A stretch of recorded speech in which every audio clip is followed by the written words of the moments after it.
Ex-Formula One driver Brendon Hartley will be part of Porsche's Formula E development program as it gears up for its Season 6 entry later this year.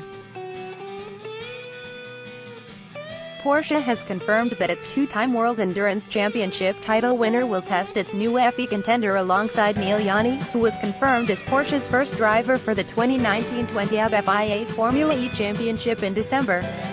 A spokesman for Porsche said, "Brendon remains under contract, so it makes sense to use his experience on the FE program." Hartley revealed that he had already started work on the FE program in the simulator. "I'm going to be heavily involved in the development of the car and have already spent a few days in the simulator," he said. "I'm looking forward to driving the car, which should be quite soon." Porsche has made it clear that it will not be naming a second driver for its maiden season until closer to the first race.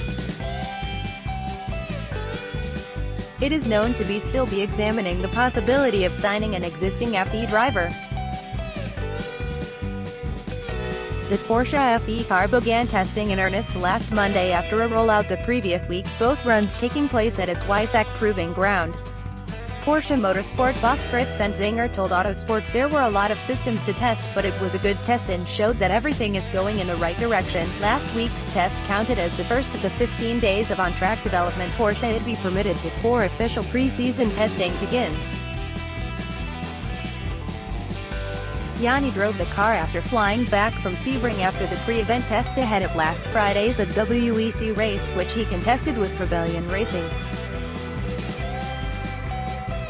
The in-house Porsche team will move to Circuit Mallorca at the end of this month for a further 2 days of testing with Yanni driving.